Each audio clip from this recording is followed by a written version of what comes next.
CCU secondary school Kota. Rahman Rahim. अस्सलाम वालेकुम dear students, मैं ज़फ़र इकबाल।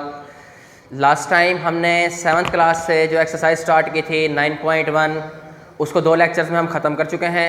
आज एक्सरसाइज जो हमारे पास स्टार्ट होने जा रही है वो है एक्सरसाइज नंबर 9.2। 9.1 में हमारे पास लीनियर इक्वेशंस दी गई थी। हमने उन लीनियर इक्वेशंस को जस्ट सॉल्व कराया था। जो 9.2 की एक्सरसाइज है ये हमारे पास वर्ड्स प्रॉब्लम की है। इसके अंदर इक्वेशंस नहीं दी गई, वो वर्ड प्रॉब्लम की सूरत में हमें सवाल दे रहा है। हमने वर्ड प्रॉब्लम को अंडरस्टैंड करना है, अच्छी तरह 2-3 बार पढ़ेंगे। पढ़ने के बाद उस सवाल में से डेटा निकाल के एक इक्वेशन बनाएंगे, उस इक्वेशन को फिर सॉल्व कर लेंगे। जैसे हमारे पास एक्सरसाइज 9.2 से क्वेश्चन नंबर 1 है। ये मैंने ज़रा छोटा छोटा लिखा हुआ है अपने समझ, ताकि सवाल यहाँ पर हल हो जाए मुकम्मल। अगर बड़ा लिखते फिर जगह कम पड़ती है। आप इस सवाल को बुक से वेरीफाई कर लेंगे अगर यहाँ से कुछ समझ नहीं आएगा। सवाल नंबर 1 है, वो कहता है हुसैन बॉट 10 आइसक्रीम्स, कि हुसैन जो है वो 10 आइसक्रीम खरीद रहा है। कहाँ? He gave RS 1000। जब एग्जाम्पल आपको सिंपल सी दूँ कि आप दुकान पे जाते हैं, जाके आपने कहा भाई 10 आइसक्रीम्स दे दें, आपने उसको 1000 रुपये का नोट दिया। अब 1000 रुपये का नोट जब आपने शॉपकीपर को दिया, शॉपकीपर ने आपको 250 यानी 250 रुपये रिटर्न कर दिए। वो कहता है for how much did he buy 1 ice cream, कि एक आइसक्रीम की कीमत मालूम करें। सवाल ज़रा समझ लें, सिंपल सा आपको बताता हूँ। वो कहता है एक बंदा दुकान पे जाता है, जाके 1000 रुपये देकर 10 आइसक्रीम ख़रीदता है। 1000 का नोट उसने दिया और उसने 10 आइसक्रीम्स ली। 10 आइसक्रीम्स लेने के बाद शॉपकीपर उसको 250 रुपीज़ रिटर्न कर देता है, तो वो उनको लेकर वापस आ जाता है। अब वो कहता है बताएं कि उसमें वह एक आइसक्रीम की कीमत कितनी है। अब यहाँ पे हमारे पास वो नहीं दिया हुआ। सवाल सॉल्व करते हैं। करने के लिए मैं कहता हूँ late price of ice cream x है। क्यों? हमने कहा था कि लीनियर इक्वेशंस में जो वेरिएबल है हम उसको कोई सी भी वैल्यू दे सकते हैं। तो ये एक अननोन क्वांटिटी, यानी यहाँ पे हमें प्राइस मालूम नहीं है, इसीलिए हमने उसको नाम दे दिया एक्स का। अब ये हमारे पास आ गई एक आइसक्रीम की कीमत अकॉर्डिंग टू कंडीशन।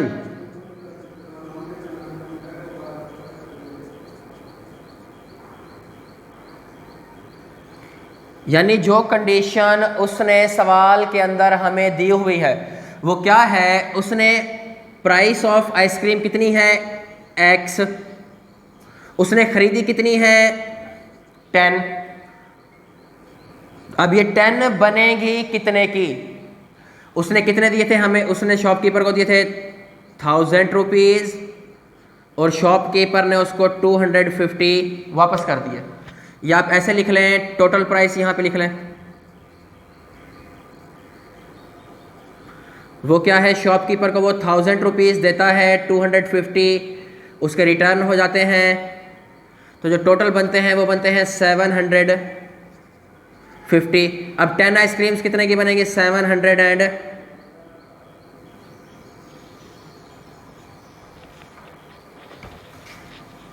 अब जो हमारे पास उसने आइसक्रीम खरीदी वो कितनी थी? 10। वो बनी कितने की? 750 की। कैसे? शॉपकीपर को जब उसने 1000 रुपये दिए, शॉपकीपर ने उसको 250 रिटर्न कर दिए। रिटर्न करने के बाद उसने जो शॉपकीपर ने पैसे रखे वो रखे 750। अब आप देखें ये लीनियर इक्वेशन बन चुकी है। 10 यहाँ पे मल्टीप्लाई हो रहा है, दूसरी साइड पे शिफ्ट होगा तो ये डिवाइड हो जाएगा। x is equal to 750 divided by 10। x is equal to, ये 0 से 0 कैंसिल हो, 1 पे डिवाइड हो, कोई फर्क नहीं पड़ेगा, 75। x क्या था? Price of 1 ice cream. x is equal to 70। ये प्राइस है, कीमत है, तो ये पैसों में आएगी 75। Question number 2, the length of a rectangle. एक रेक्टेंगल है हमारे पास, उसकी जो लेंथ है वो 2 centimetre more the width twice, यानी जो विड्थ है उसकी ट्वाइस से 2 सेंटीमीटर ज़्यादा है। अब हमें नहीं पता कि उसकी विड्थ कितनी है और लेंथ कितनी है, सिर्फ एक कंडीशन आ गई लेंथ और विड्थ पर। मैं कहता हूँ विड्थ या ब्रेड्थ भी लिखते हैं इसको, W। अब हमें पता नहीं है कि इसकी लेंथ कितनी है, उसको नाम दे दिया x का। और जो लेंथ है उसने क्या कहा है कि लेंथ जो है उसकी विड्थ के ट्वाइस, ट्वाइस मीन्स इसको 2 से मल्टीप्लाई कर दिया, ये उससे ट्वाइस हो गई। आगे वो कहता है 2 सेंटीमीटर मोर, मोर मीन्स 2 सेंटीमीटर है ज़्यादा, तो लेंथ क्या बनेगी, ट्वाइस का ये उसकी विड्थ का डबल हो गया और उससे 2 सेंटीमीटर हो गए ज़्यादा।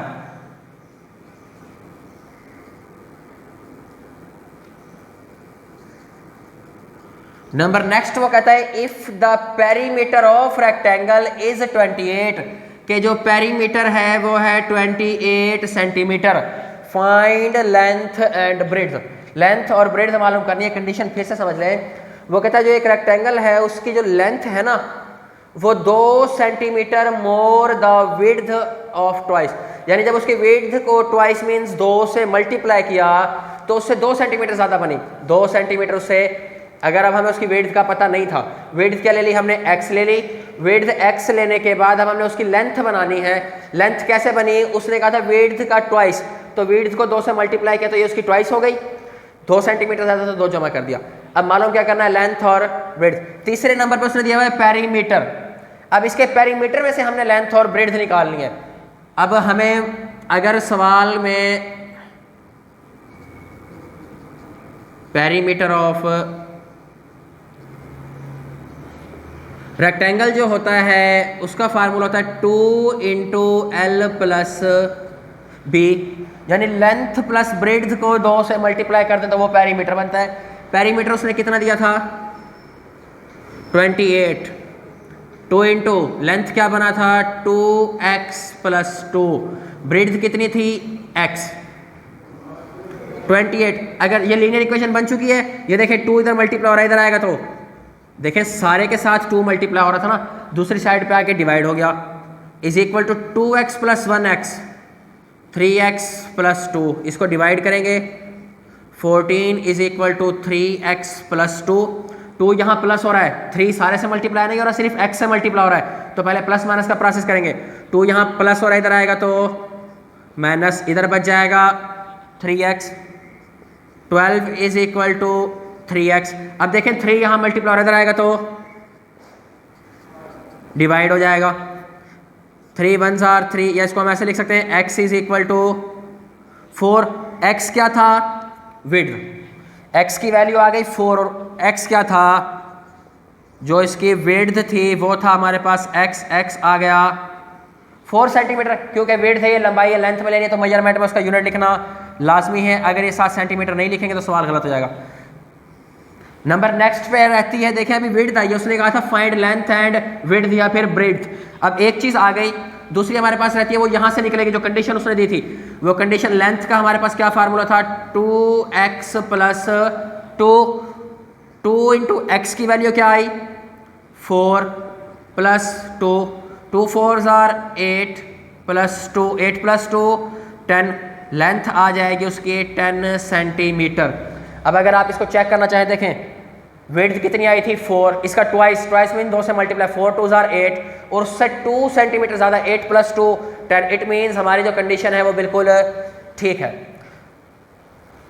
क्वेश्चन नंबर 3 को देखें, price of a pen is ₹42, कि एक पेन की जो कीमत है वो 42 है, एंड नोटबुक इज Rs18, और जो नोटबुक यानी कॉपी की कीमत है वो है 18 रुपए या 18 रुपीज।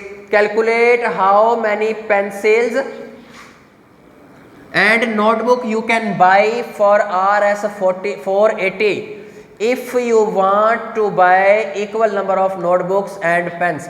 सवाल समझे, सवाल में वो कह रहा है कि आप किसी दुकान पे जाते हैं, वहाँ से आपने नोटबुक्स और आपने पेन ख़रीदना है, जो पेन की प्राइस है वो 42 है और जो नोटबुक की प्राइस है वो है 18 रुपीज़।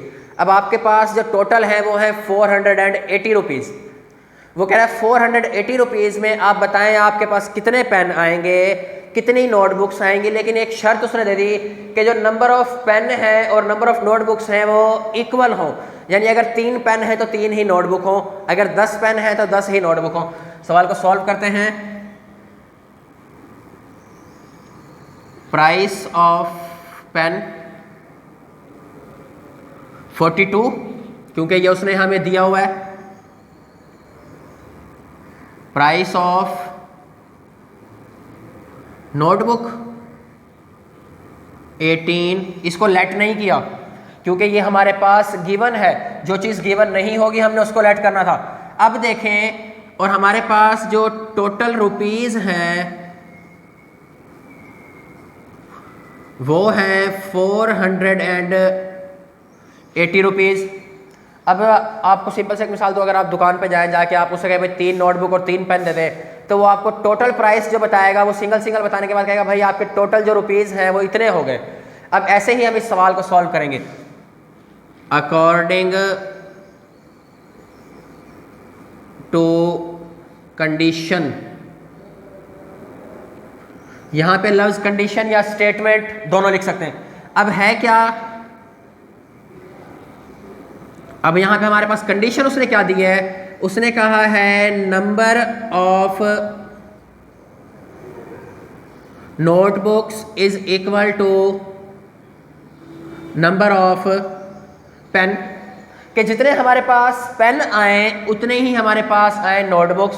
अब पेन और नोटबुक की हमें तादाद पता नहीं है कि ये आएंगे कितने, तो मैं कहता हूं लेट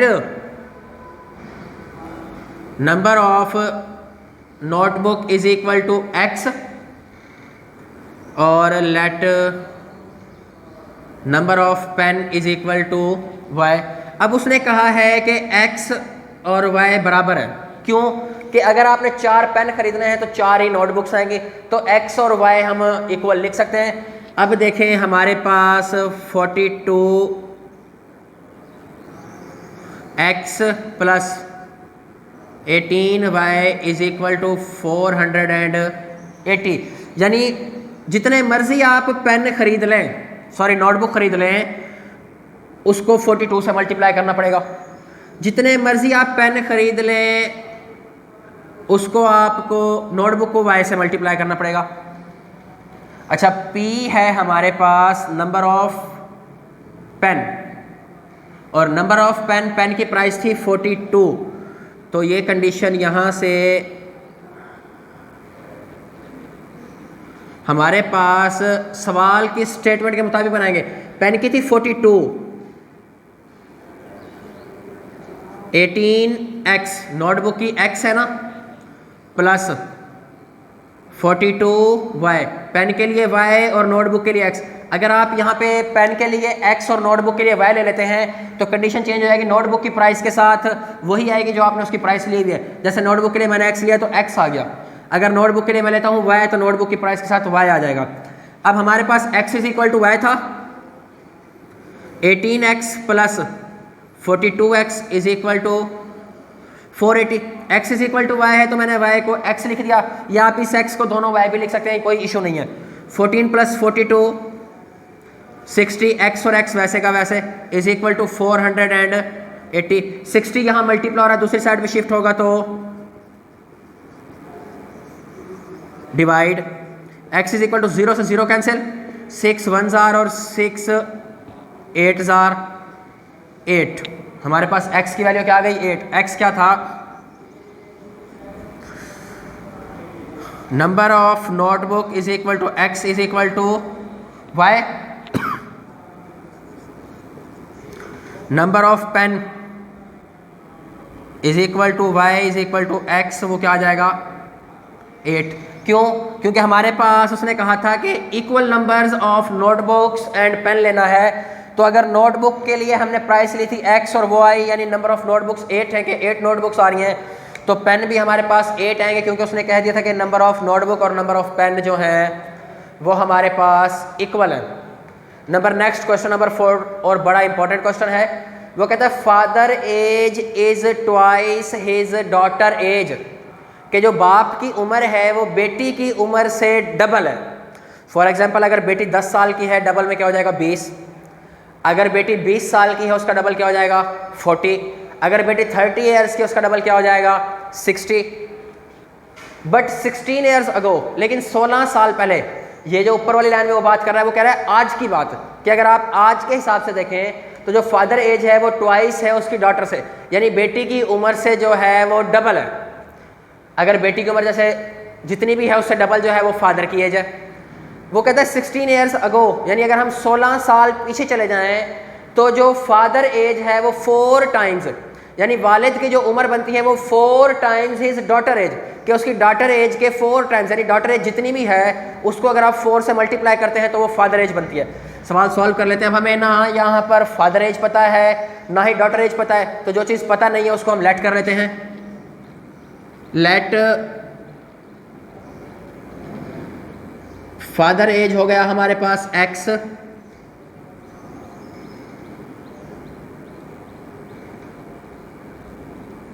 डॉटर एज हो गया y। आप यहां से फादर को y और डॉटर को x ले सकते हैं, नो इशू, लेकिन जिस हिसाब से आप ये एज लेंगे कंडीशन उसी हिसाब से बनाएंगे।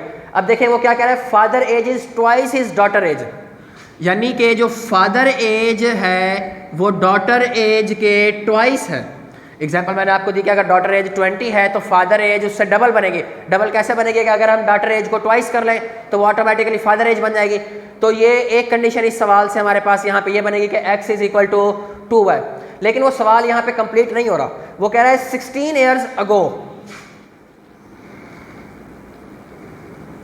16 साल पहले father age was 4 times his daughter age, कि जो फादर एज था वो डॉटर एज से 4 टाइम्स था। अब सबसे पहले हमें 16 ईयर्स अगो जाना पड़ेगा। फॉर एग्जांपल अगर आज मेरी उम्र 25 ईयर्स है, 16 ईयर्स अगो जाके वो कैसे बनेगी, 25 से जब मैंने 16 माइनस कर दिया वो मेरी एज निकल आएगी। तो अगर 16 ईयर्स अगो फादर एज हमारे पास बनेगी x माइनस 16, डॉटर एज बनेगी y minus 16 according to condition. सवाल के अंदर वो कंडीशन क्या दे रहा है, 16 साल पहले फादर की एज थी x माइनस 16, डॉटर की एज थी y minus 16। 16 years ago father age है, जो फादर एज यानी कि जो हमने फादर एज किस चीज़ में लिया हुआ है, x में ली हुई है, तो फादर एज बनेगी डॉटर एज के 4 टाइम्स। ये जो 4 है यहाँ पर सवाल सॉल्व करते हुए अक्सर बच्चे गलती कर जाते हैं कि इस 4 को यहाँ मल्टीप्लाई करा दिया, तो ये गलत हो जाएगा। यहाँ मल्टीप्लाई हो सकता है लेकिन उसके लिए डॉटर एज का x होना ज़रूरी है। अगर 4 कंडीशन क्या दी है कि डॉटर की एज से 4 टाइम्स थी, तो डॉटर एज को अगर आप x लेंगे तो यहाँ x माइनस 16 उसको 4 से मल्टीप्लाई। अगर आपने डॉटर एज y लिया हुआ है तो वो कंडीशन उसी पे बनेगी। अब इसको हम सॉल्व करा लेते हैं। x minus 16 4 multiply y 4y 16 4 jar 48। अब आप ऊपर देखें x की वैल्यू क्या है 2y, तो x की जगह पर हम 2y को रिप्लेस कर सकते हैं। x is equal to 2y, तो 2y minus 16 is equal to 4y minus का 48। अब ये लीनियर इक्वेशन हमारे पास बन गई है, हम इसको एक साइड पे कैलकुलेट करा लेते हैं। 16 4 जार 64, सॉरी 16 4 जार हमारे पास 64, 2y 4y वहाँ प्लस का इधर आएगा तो minus is equal to minus का 64। 16 यहाँ माइनस का दूसरी साइड पे शिफ्ट होगा तो प्लस का 16, प्लस माइनस माइनस 4y से 2y जाएगा तो माइनस का 2y इज इक्वल टू 64 से जब 64 जाएगा ये हमारे पास बचेगा 64 माइनस 16, 64 16, 14 से 6 गया तो 8, 5 5 से 1 गया तो 4, बड़ी वैल्यू माइनस वाली थी तो माइनस, माइनस से minus cancel, y is equal to 48, 2 यहाँ मल्टीप्लाई हो रहा है दूसरी साइड पे शिफ्ट होगा तो जाके डिवाइड होगा। y इज इक्वल टू 2 2 जार 4, 2 4 जार 8, y आ गया 24। अब आप देखें y जो है हमने उसको क्या दिया हुआ है, डॉटर एज का नाम दिया हुआ है। y को क्या कहा था, डॉटर एज। जो हमारे पास डॉटर एज थी वो क्या थी, y, और y कितना आया 24। अब आपको पता है किसी भी चीज़ की जो हम एज कैलकुलेट करते हैं वो ईयर्स में आती है, तो 24 ईयर्स। अच्छा ये आ गई डॉटर एज। उसने कहा था कैलकुलेट करनी है दोनों की एजेस, डॉटर एज आ गई हमारे पास। सवाल के अंदर एक कंडीशन है, कंडीशन क्या है कि जो फादर एज है वो डॉटर से ट्वाइस है। मैं यहाँ से कैलकुलेट कर लेता हूँ फादर एज,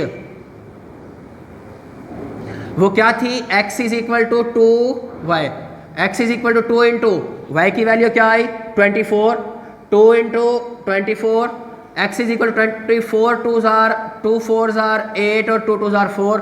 x क्या था, फादर एज। फादर एज हमारे पास क्या थी, x इज इक्वल टू 48, इसको भी एयर्स में लिखेंगे।